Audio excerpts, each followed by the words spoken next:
आपको पता है कि ऑपरेशन सिंदूर के दौरान अमेरिका और पाकिस्तान 60 बार मिले थे, 60 टाइम्स। अमेरिकी रिपोर्ट में ये खुलासा हुआ है और बताया गया है कि 45 करोड़ रुपए भी खर्च किए गए। मैं आपको 5 मिनट के अंदर समझाऊंगी कि ये पूरा खेल क्या है और ये खुलासे क्या हैं। नमस्ते, मेरा नाम रिमझिम जेठानी है और अब देखिए कि कैसे यूएस का फॉरेन एजेंट्स रजिस्ट्रेशन एक्ट यानी कि FARA की रिपोर्ट के अनुसार कुछ दस्तावेज सार्वजनिक किए गए हैं, कुछ डॉक्यूमेंट्स रिवील किए गए हैं और उसमें यह पता चला है कि ऑपरेशन सिंदूर के दौरान तगड़ी लॉबिंग हुई है पाकिस्तान की तरफ से। अधिकारियों, सांसदों, पेंटागन, विदेश विभाग के अफसर सब इसमें शामिल थे। और इसमें मैं आपको एक सबसे बड़ी बात ये बताती हूं कि अमेरिका और पाकिस्तान के बीच में 60 बार संपर्क हुआ है। 60 टाइम्स इन लोगों ने ऑपरेशन सिंदूर के दौरान बात की है और कोई भी प्लेटफॉर्म नहीं छोड़ा, चाहे वो फोन हो, ईमेल हो, 1-to-1 बैठकें हो। अमेरिकी न्याय विभाग में ये पूरे के पूरे दस्तावेज दाखिल हैं। पाकिस्तानी राजनयिक यूएस के पीछे पड़े रहे, रिपोर्ट में ये खुलासा हुआ है। यूएस से भारत पर दबाव बनाने की कोशिश की गई कि कैसे पाकिस्तान इतनी बार इसलिए संपर्क कर रहा था ताकि अमेरिका भारत पर दबाव बनाए। ईमेल, फोन कॉल, 1-to-1 बैठकें कुछ नहीं छोड़ा और कैसे ट्रंप प्रशासन तक तेजी से पहुंच बना ली। व्यापार और कूटनीतिक फैसलों को प्रभावित करने की कोशिश की गई। 6 लॉबिंग फर्मों पर करीब 45 करोड़ रुपए खर्च किए गए। पाकिस्तान ने ये पैसा खर्च किया, कुछ फर्म्स को पैसा दिया ताकि वो लोग इनको ट्रंप प्रशासन से जोड़ दें। अमेरिकी लॉबिंग फर्म को हायर किया गया और सिर्फ ये चीज़ पाकिस्तान ने नहीं की, ये चीज़ भारत ने भी की, क्योंकि रिपोर्ट में ये भी बताया गया है कि भारतीय दूतावास ने भी अमेरिकी फर्म की सहायता ली ताकि वो ट्रंप प्रशासन से संपर्क में आ सके। अमेरिकी lobbying firm HSW partners LLC इसका फर्म का नाम है और इसी फर्म ने पाकिस्तान की भी सहायता की और इसी फर्म ने भारत की भी सहायता की। और सबसे बड़ी बात, 10 मई को भारतीय दूतावास से संपर्क कराने में इसी फर्म ने मदद की। और आपको पता है ना, 10 मई वो तारीख थी जब ऑपरेशन सिंदूर खत्म हो गया था, समाप्त हो गया था। और सबसे पहले घोषणा किसने की थी? ट्रंप ने। कांग्रेस ने सवाल भी उठाए थे भारतीय सरकार पर।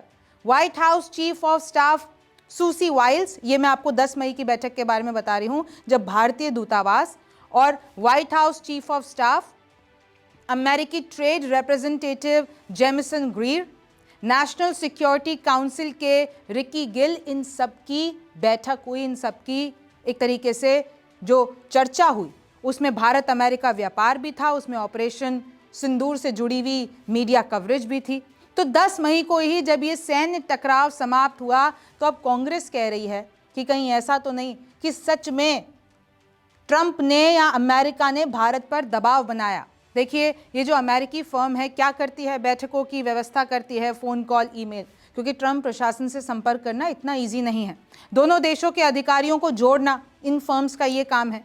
भारतीय दूतावास की उपराष्ट्रपति JD वैंस से संपर्क कराना हो, चाहे विदेश मंत्री मार्को रूबियो संग बहुदलीय प्रतिनिधि मंडल की बैठक करानी हो, ये सब इस फर्म ने किया और इसी फर्म को पाकिस्तान ने भी पैसा दिया, इसी फर्म को इंडिया ने भी पैसा दिया।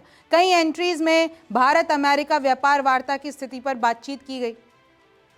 ये जो अमेरिकी फर्म है, अमेरिकी लॉबिंग फर्म सिडेन लॉ LLP की रिपोर्ट में ये भी पता चला है कि भाई पाकिस्तान को अमेरिका के साथ संबंध बढ़ाने के लिए और इनफैक्ट ऑपरेशन सिंदूर में पाकिस्तान का साथ देने के लिए भी एक फर्म ने बात को आगे बढ़ाया था। अब भारतीय विदेश मंत्रालय क्या बोला? भारतीय विदेश मंत्रालय के सूत्रों के मुताबिक संपर्क बढ़ाने के लिए अमेरिका में जितने भी विभिन्न दूतावास हैं, प्राइवेट कंपनियां हैं, व्यावसायिक संगठन हैं, लॉबिंग फर्मों का इस्तेमाल करते हैं और जितने भी इन सबको जोड़ने का काम इन फर्म्स का होता है और ये अमेरिका में बहुत पहले से चला आ रहा है। इनफैक्ट अगर मैं भारतीय दूतावास की बात करती हूँ तो 1950 से फर्मों के साथ अनुबंध करता रहा है और अमेरिका में डिपार्टमेंट ऑफ जस्टिस इस पूरी प्रक्रिया को देखता है। फॉरेन एजेंट्स रजिस्ट्रेशन एक्ट के तहत विदेशी सरकारों के साथ लॉबिंग कराना इनका काम होता है और ये कानूनी और स्थापित प्रथा है। ऐसे नहीं है कि इलीगली ये सब कुछ चल रहा है, ये सब कुछ वहाँ पर ऐसे ही संपर्क होता है। जस्टिस विभाग की आधिकारिक वेबसाइट पर पूरा रिकॉर्ड भारत का भी है कि भारत ने कब कब इन फर्म का इस्तेमाल करके प्रशासन से बात की, ट्रंप प्रशासन से बात की। किसी प्रकार की मध्यस्थता के तौर पर इसको देखना एकदम गलत है। ये सूत्रों के हवाले से खबर आई है कि भारतीय मंत्रालय ये कह रहा है। अब देखिए, अगर मैं आपको बताती हूं कि कांग्रेस ने इस चीज पे कैसे घेरा है। 10 मई 2025 को बहुत कुछ हुआ। जयराम रमेश ने ये कहा, पहला ऐलान अमेरिका की ओर से किया गया, तो मतलब ये बात सही है और ये इन दस्तावेजों से क्लियर हो जाता है कि भारत और अमेरिका के बीच में संपर्क किया गया था। यूएस ट्रेड रिप्रेजेंटेटिव जेमिसन ग्रेर भी शामिल थे। मतलब ट्रेड के दबाव में आकर यह फैसला लिया गया, ऑपरेशन सिंदूर को रोका गया। सैन्य कार्रवाई रोकने के फैसले से क्या व्यापार से जुड़े हुए कई सारे इधर ऑप्शन कंसिडर किए गए। और ट्रंप तो बार बार बोलते ही रहते हैं। ट्रंप तो ये भी कहते हैं कि मेरी वजह से मोदी ने रशिया से तेल रोक दिया। ट्रंप तो ये भी कहते हैं कि मैंने मध्यस्थता कराई है।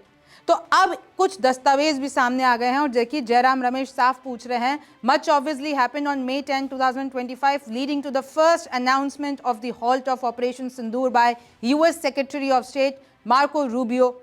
यानी सबसे पहले जो अनाउंसमेंट की गई वो मार्को रूबियो की तरफ से की गई। तो इसके पीछे ये जो दस्तावेज हैं, ये जो खुलासे हुए हैं अमेरिकी फर्म द्वारा, कहीं यही तो मेन बात नहीं कि जो ट्रंप कह रहे हैं क्या वो सच है।